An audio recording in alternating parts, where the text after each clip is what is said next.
Olá, pessoal. Sejam todos, todas e todes muito bem-vindos a este Conversas Keynesianas. Eu sou Fábio Henrique Bitsterra, presidente da Associação Keynesiana Brasileira, que promove este Conversas Keynesianas na nossa TV AKB. Hoje, nós conversamos neste Conversas Keynesianas com a professora Eliane Araújo, que é professora da Universidade Estadual de Maringá, UEM, é pesquisadora do CNPq e vejam, tá? Atual diretora, conselheira consultiva, ex-vice-presidente, ex-presidente da nossa Associação Keynesiana Brasileira. E portanto, ex-diretora também. Ex-diretora e atual diretora. Ou seja, vejam que vida na nossa querida AKB a Eliane tem. Eliane, muito obrigado por participar desse Conversas Keynesianas para a gente, da AKB e todos os nossos ouvintes. É um prazer falar contigo. Muito obrigado. Obrigada a você, Fábio. É sempre uma grande satisfação participar de todas as atividades da AKB.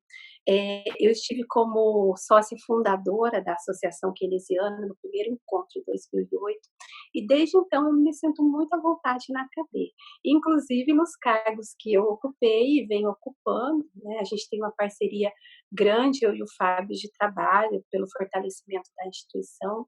Parabéns por esse simpático programa, acho que é uma forma de aproximar a AKB, os economistas keynesianos, das pessoas, dos estudantes de economia e de todos que desejam participar das conversas keynesianas. Obrigada pelo convite, Fábio. Muito obrigado, Eliane. E olha só, você que tem já uma vida, né, na AKB, a gente já há algum tempo, né, vai trabalhando o máximo possível para poder fazer a AKB crescer, consolidar-se, ampliar-se. Dado que a gente está falando da AKB, que é a Associação Keynesiana Brasileira, não posso me furtar a perguntar quando foi seu primeiro contato com Keynes, tá? Quando é que ele aconteceu e como que ele aconteceu? Não faz muito tempo. Foi quando eu era aluna de graduação, em 2000, quando eu fiz a disciplina de macroeconomia. E assim, naquele momento não foi um contato muito próximo. O meu professor de macro, ele era um professor que tinha a formação da Unicamp, era um economista desenvolvimentista, mas a forma como o Keynes foi passada foi tão sofrida para mim que, assim, falei: "Nossa, viu, Keynes, ufa, passei". Embora eu tenha achado bastante interessante as ideias, bastante chocante com aquilo que eu vim estudando da micro, mas eu vou te confessar que, assim, não me chamou, não me atraiu, ao contrário, eu achei uma leitura muito pesada, a forma como foi cobrada também. Então, assim, naquele momento o Keynes não ganhou meu coração, não me cativou. Eu ouvi a Fernanda falando que "Ai, ela foi salva pelo Keynes". Bom, eu quase fui perdida pelo Keynes, mas tudo bem. Mas depois, no final da graduação, o Ferrari fez um curso sobre macroeconomia keynesiana na minha universidade. E naquele momento, ele não tratava só da teoria geral, ele também usava o Tratado da Moeda para discutir o papel da moeda. E naquele mini curso, eu fiquei muito encantada com o que o Ferrari dizia, com as proposições a partir daquilo. Então, acho que um contato mais íntimo foi pelo mini curso do Ferrari. E aí depois eu fui fazer uma FRJ, né, e aí vi muito de Keynes, mas esse meu primeiro contato foi no ano 2000 como aluna de macro, que não foi lá aquele contato muito pessoal. Tá. E aí, então, no seu mestrado, que você fez parte na UEM, você fez parte na Alemanha, salvo engano, você não teve contato nenhum com Keynes? Não. Eh, a minha formação de graduação e mestrado, ela é bastante ortodoxa, né, então nem no mestrado, nem a parte que eu fiz na UEM, nem a parte que eu fiz na Alemanha, até porque era uma universidade tecnológica, e a economia, ela mesclava muito com as tecnológicas, com as engenharias. Então tinha muita disciplina comum de engenharia, algumas coisas de direito também, porque era um núcleo lá, direito, economia, contábeis, e que tinha disciplinas comuns com outros cursos de graduação e de pós. Então lá também não tinha nada de case, o meu contato mais realista depois veio com o doutorado na UFRJ. Ah. E na UFRJ, uma pergunta que eu não posso deixar escapar, você chegou a ser aluna do Cardinho? Sim, Hum. felizmente eu já tinha completado os meus créditos. Aliás, eu fiz vários créditos além dos que eu precisava, pela necessidade, fui fazendo uma matéria aqui, uma matéria ali, para construir um conhecimento mais sólido, né, dentro da heterodoxia, que eu acho que era, um pouco deficiente. E acho que eu já estava no terceiro ano do doutorado, quando o Cardinho ofertou uma disciplina de macroeconomia pós-keynesiana. E lá nós vimos matérias como, não só a teoria geral, mas ele também, batia bastante no Tratado da Moeda, até mesmo aquele livro As Consequências, sobre as consequências Econômicas da da paz. paz, as consequências Consequências econômicas da econômicas da paz. paz, isso. Até mesmo esse livro e tratava um pouquinho da ideia lá do câmbio, eu me lembro que uma aula ele discutiu, eu estava trabalhando com a taxa de câmbio, e eu consegui fazer uma ponte muito interessante, porque eh, ele era muito focado na obra do Keynes, mas às vezes ele mostrava uns insights. E o Cardin também foi da qualificação do meu projeto de tese. Ótimo. E inclusive, né, lá na UFRJ, a qualificação que acontece depois da defesa do projeto é uma pergunta que você escolhe, para responder de um dos professores da banca. E eu escolhi a pergunta dele, que para mim foi a pergunta mais importante, porque ele me fez pensar num rumo para minha tese. Então, assim, recebi as contribuições dele, no final ele acabou não participando da banca, Uhum. mas no projeto de tese ele me ajudou a pensar naquilo que eu gostaria de desenvolver. Então eu tive o prazer de, eh, ser aluna dele, ele também participou da minha banca de defesa de projetos, e depois como profissional, né, me lembro uma vez que eu fui para aquele congresso lá na Alemanha, que Uhum. acontece sempre em novembro, né, aquela conferência, de Berlim, que a gente chama assim, e eu cheguei lá e a primeira pessoa que eu encontrei foi ele, então foi muito simpático, dando dicas de Berlim, que ele já havia ido várias vezes naquela conferência, tive Legal. esse privilégio. É, que privilégio. E Sim, olha só, Eliane, embora então Keynes não tenha sido um amor à primeira vista, pelo que você nos não contou, né, depois você acabou adotando Keynes como a teoria, né, ou como um dos pilares teóricos a iluminar a forma pela qual você enxerga a economia. Por quê? bom, na UFRJ primeiro, né, como que eu saí de uma formação mais ortodoxa para parar na UFRJ? Eh, Apesar dessa formação, eu sempre gostei muito de política econômica. Eu adorava estudar política monetária, política cambial, que até hoje são, temas que eu estudo bastante. E também, gostava muito de estudar desenvolvimento e crescimento econômico. E isso acabou me levando à UFRJ. E lá eu tive a oportunidade de fazer várias disciplinas, por exemplo, a disciplina do Mário Poças, de Uhum. macrodinâmica. Lá, quando ele dá aula sobre a relação poupança e investimento em Keynes, sobre o papel da moeda, as qualidades específicas da moeda, até chegar na questão da preferência pela liquidez, é uma aula incrível. Tanto que quando eu era vice-presidente da AKB, o Marconi era o presidente, e nós criamos a escola de estudos Hum. sobre teoria keynesiana, que eu convidei Poças para Uhum. dar uma aula naquela escola, eu pedi para ele: "Você pode dar aula sobre poupança e investimento?", porque até hoje eu me lembro daquela aula e de como ele explicava de uma forma clara e de uma forma interessante.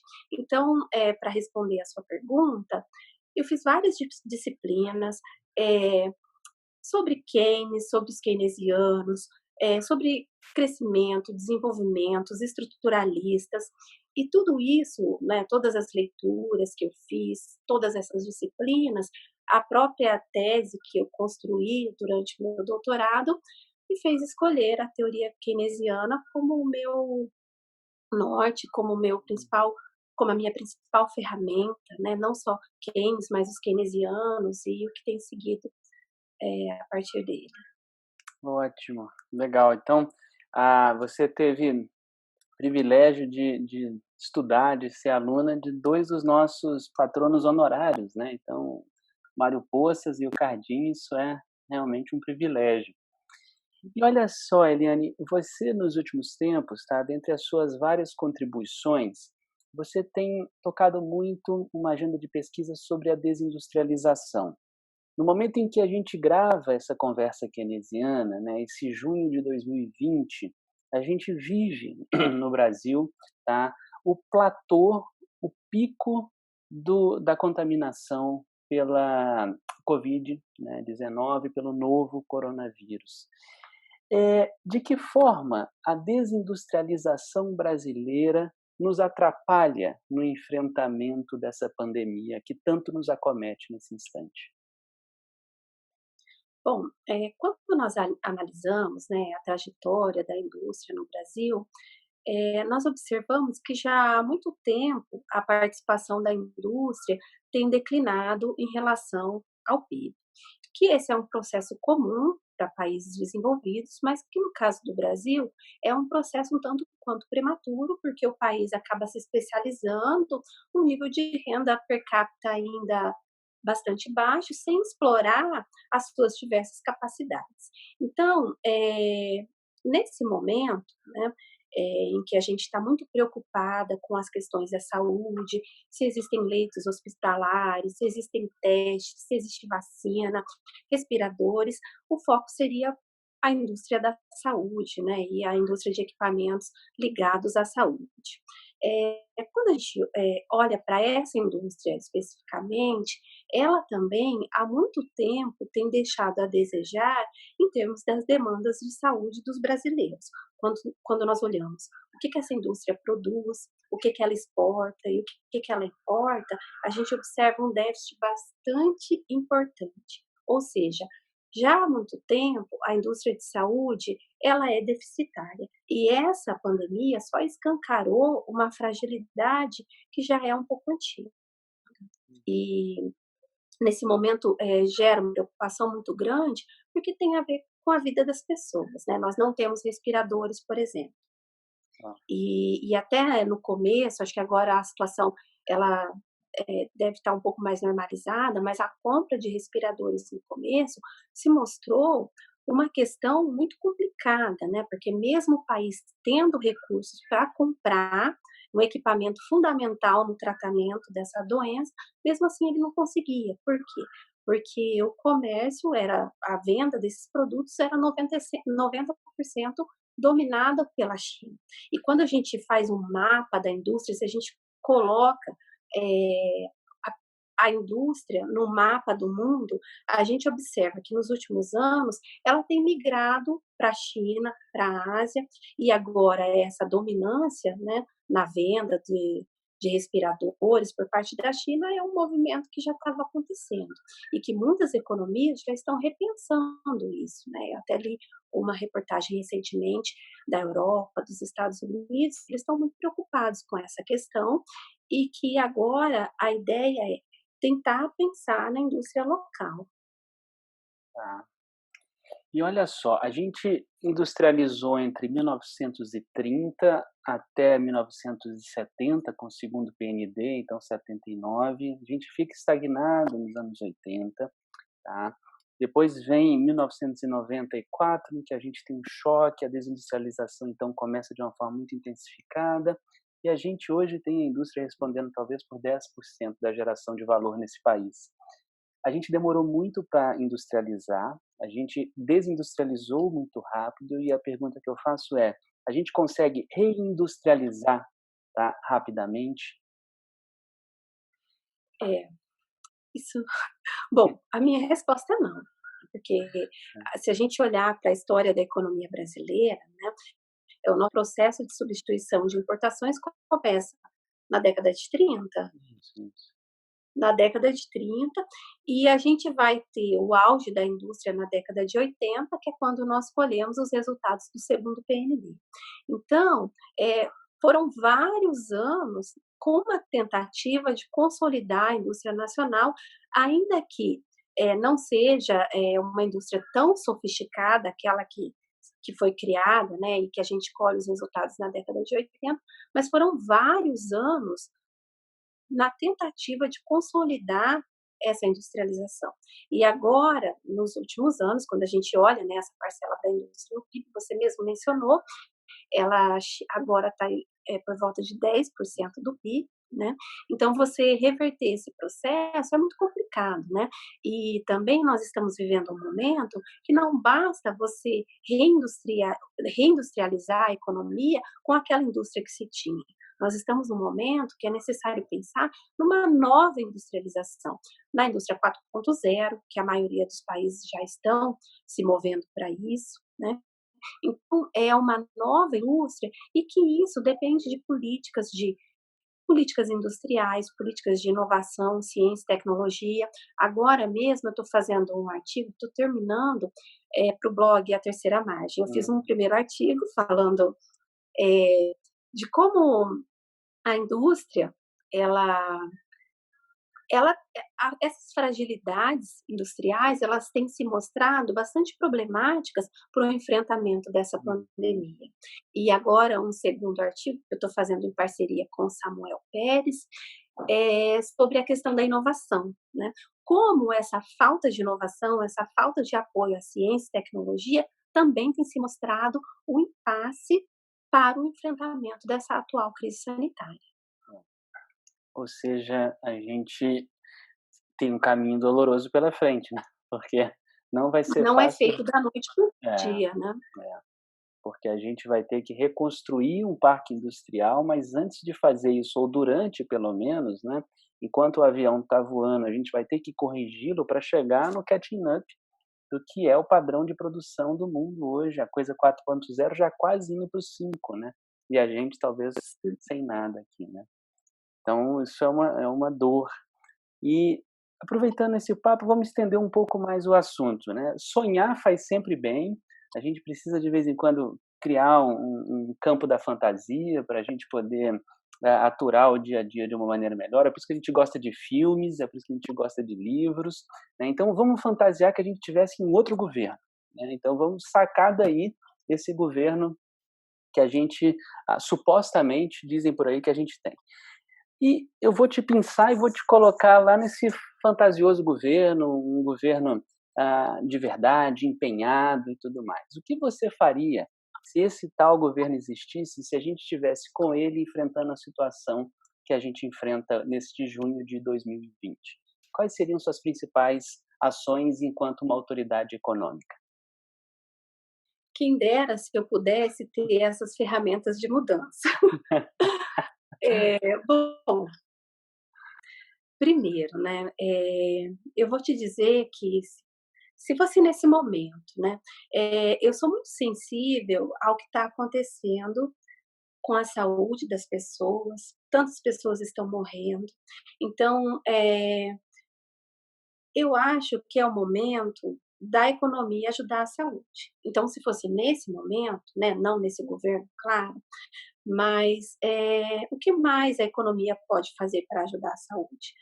Ajudar na compra de equipamentos hospitalares, contratação de pessoas, um planejamento melhor, né, para a gente poder salvar vidas, para a gente poder proteger as pessoas. Então, assim, a prioridade seria a economia tentar ajudar a saúde. Acho que é uma urgência, é uma emergência, é uma situação calamitosa, então a saúde seria a prioridade. Mas existem outras prioridades, né? Por exemplo, Muitas pessoas tiveram comprometimento de renda, não estão conseguindo trabalhar, muitos autônomos, que mesmo que voltaram o desempenho dos seus, negócios, né, não tem sido como eram antes. Então a garantia de renda, né, o governo até, fez isso, essa garantia de renda ela é muito importante, mas, para o meu entender ela precisaria ser um pouco maior. Além disso, as pequenas e médias empresas, né, eu acho que até o momento o governo não conseguiu oferecer uma linha de crédito que chegue de fato a essas empresas que são as que mais empregam.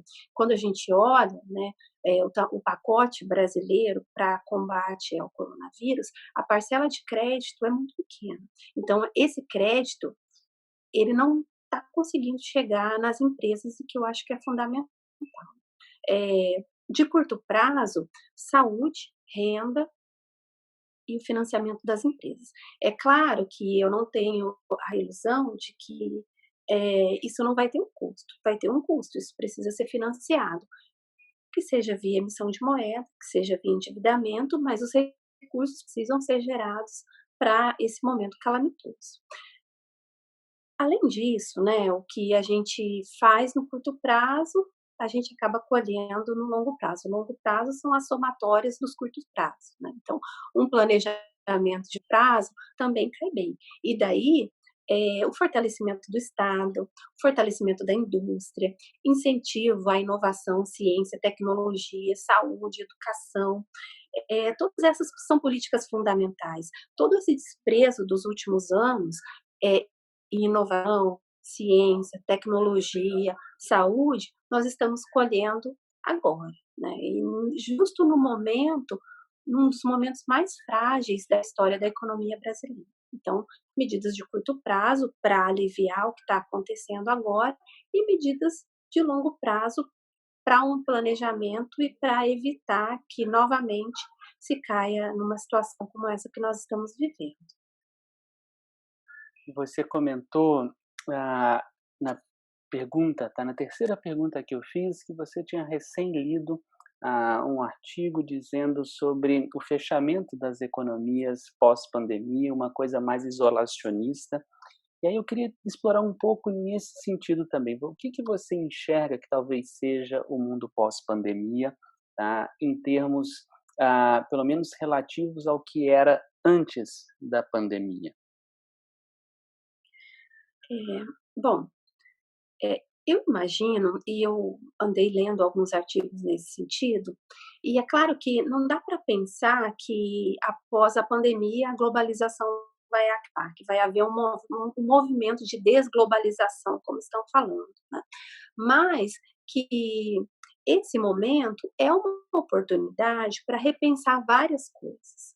E eu já tenho lido a respeito, por exemplo, na Europa, o objetivo de fortalecimento da indústria nacional, e mesmo nos Estados Unidos. Antes mesmo da pandemia, a Europa tinha um planejamento para aumentar muitos percentuais, do PIB de participação da indústria, ou seja, se era 20, chegar a 30% nos próximos 10 anos. Então a própria União Europeia já tinha esse planejamento de fortalecimento da indústria nacional, porque um outro movimento lá de que tem acontecido na Europa é a migração da indústria de economias como a França, a Inglaterra e a Itália para economias entrantes do bloco, onde o custo de produção é mais barato, em termos de tributação, mão de obra. Então, eles estavam preocupados já com esse fenômeno da deslocalização da indústria.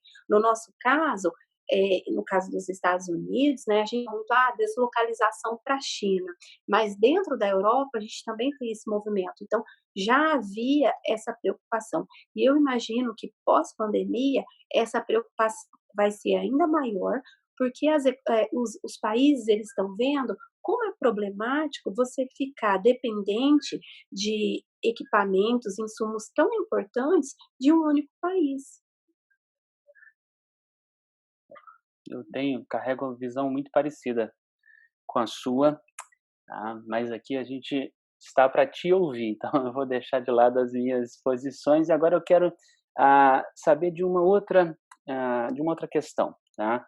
Você agora há pouco deu uma dica dizendo que lá em 2000, quando você teve o primeiro contato na graduação com Keynes, então eu vou aproveitar essa dica que você estava lá na graduação em 2000, para a gente fazer um panorama agora com 2020, tá? Um panorama sobre o papel da mulher na profissão economista e de profissão economista como um todo, ou seja para docência, seja para academia, ou seja para a posição da mulher economista, tá? O que você percebeu nesses 20 anos, desde esse dia que você comentou que estava numa sala de graduação lá em 2000 até agora? O papel melhorou, tá? Ele está igual, é preciso mais? A palavra é sua.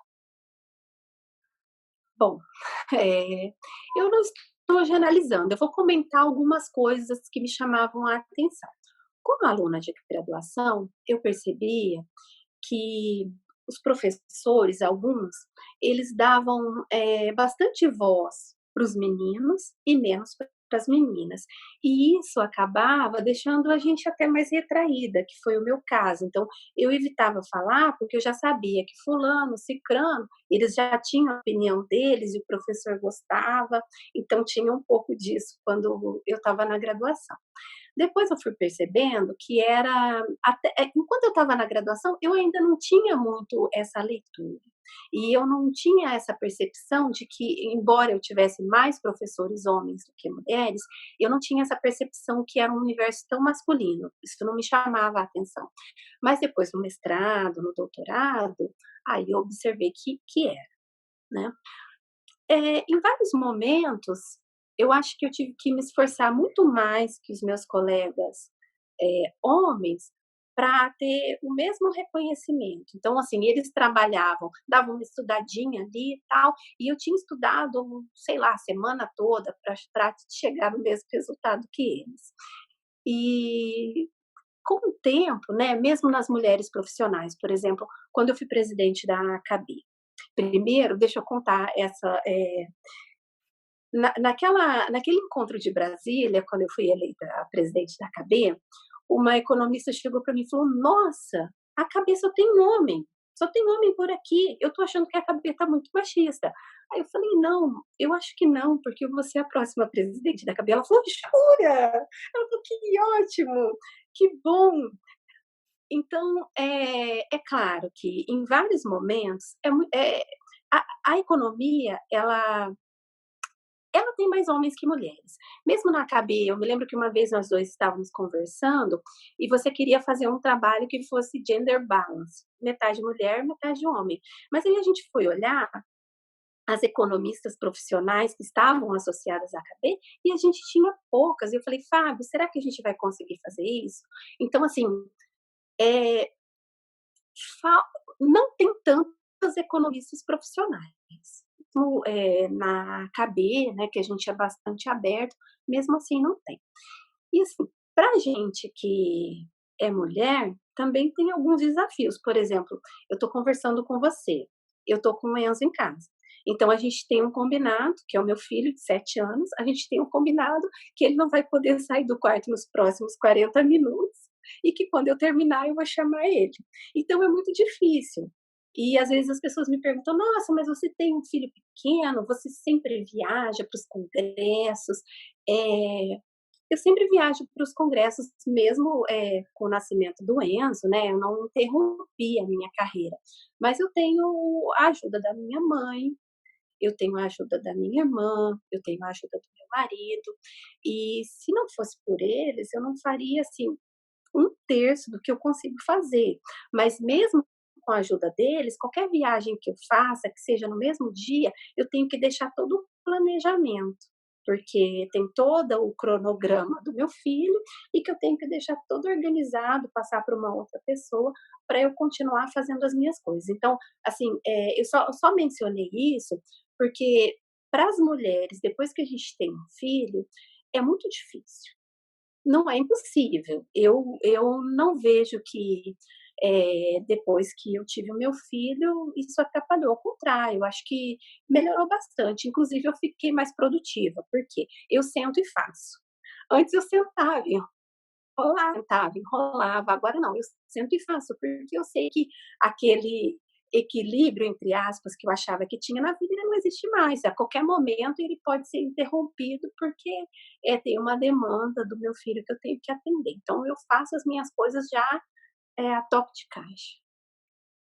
Super legal, super legal. E importante ressaltar que no momento em que você, né, em 2017, se tornou a presidente da AKB, você já vinha como vice-presidente e tornou-se presidente com a Carmen Feijó, da Federal Fluminense, na vice-presidência. Então, a AKB tem tido nos últimos anos, né, uma preocupação muito maior com o gender balance, e isso é marcante, assim, isso é muito interessante.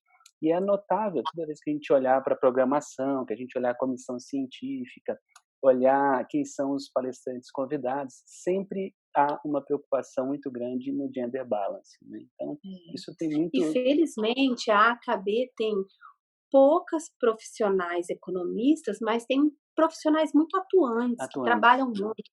Por exemplo, o caso da Fernanda, né, que Uhum, agora faz parte do nosso conselho. Você isso, mencionou a Carmen, foi a minha vice-presidente, isso. e a nossa, o nosso mandato foi um mandato muito harmônico, porque nós somos muito amigas, a gente sempre conversava sobre as coisas, e em nenhum momento a gente teve qualquer desentendimento sobre uma questão, qualquer questão específica da KB.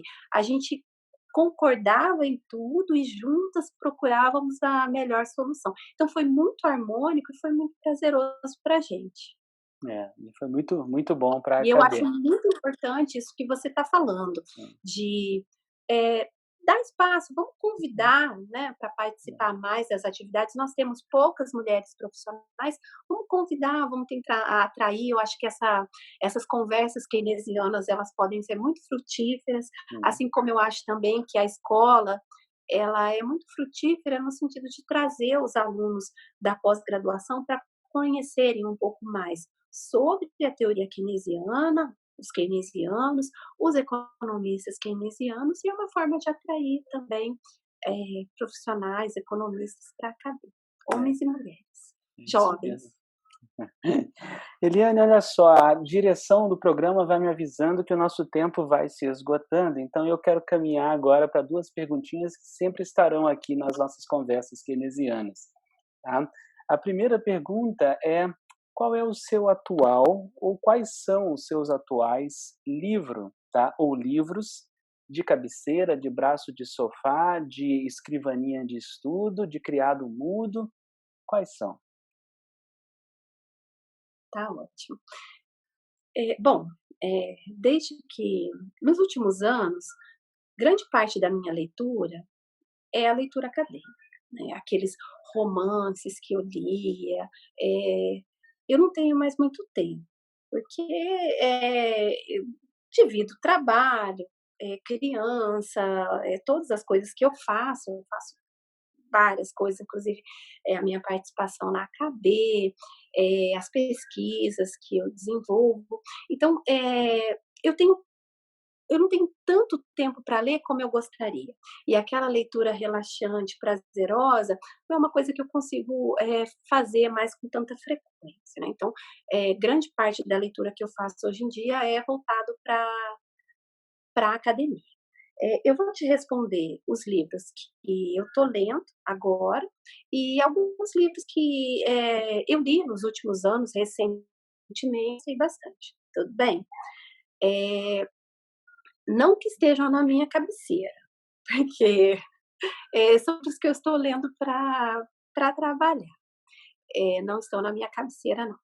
Eh, atualmente eu estou lendo um combo de política fiscal, porque tenho planos de fazer um trabalho de política fiscal com o André Nassif e a Carmen Feijó, e eu estou já finalizando, né, acho que faltam umas 5, 10 páginas, o livro do Manuel Carlos sobre, política fiscal.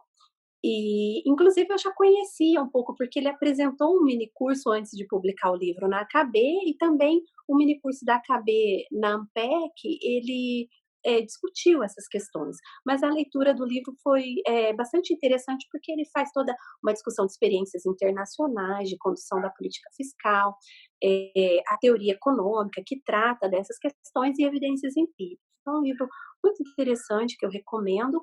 E aí, agora eu estou engatando também o do José Roberto Afonso, né, aquele Keynes, Sim. Crise. Eu ainda não comecei a ler, mas ele resgata, né, a teoria keynesiana para fazer uma interpretação da crise. Como eu ainda não li, não posso fazer a minha avaliação, mas que eu estou fazendo essas leituras específicas de política fiscal. Além disso, recentemente, alguns livros que eu li, que eu acho que são muito importantes, em nível internacional, que eu gostei bastante, é aquele livro do Reinhardt, que ele trata Uhum. porque os países ricos ficaram ricos e porque os países pobres continuam pobres. E nesse livro ele discute uma questão que para mim é muito cara e que você até me perguntou agora, né? Quais são os setores que prevalecem nas economias mais ricas? Então é um livro muito interessante, né? Ele faz uma análise por uma perspectiva histórica dessa questão e que eu recomendo a leitura. Além disso, no Brasil, o livro do Pedro, né, do Pedro Ferreira, que ele trata da desigualdade, né, e focando na contração de renda e como que ela é importante para explicar essa história de desigualdade no Brasil. Então, esses são livros que eu li recentemente, que eu gostei bastante, e o que eu estou atualmente esse mix de política fiscal. Nem um Ó, romance, livro de poemas, não, mas alguns livros de dinossauro também. e alguns de matemática do primeiro ano, assim. Ah, sim, agora com as aulas remotas, Uhum. as mães acabam sendo as professoras do Ives. Então, Hum. matemática, português, tudo que você imaginar Tá na leitura, né. tá na leitura. E a gente comentando sobre, o papel de mãe e tudo mais, eu queria lhe fazer uma pergunta final, tá, que é: você está otimista ou pessimista com relação às possibilidades econômicas dos nossos netos? Eu espero estar otimista, inclusive, para as possibilidades econômicas do meu filho, né. Eu sei que essa situação que a gente está vivendo, atualmente, com relação ao que está acontecendo no Brasil, eu estou bastante pessimista, né. Às vezes eu fico pensando onde foi que a gente errou para chegar nesse momento tão delicado, tão triste, tão vergonhoso da história da economia brasileira.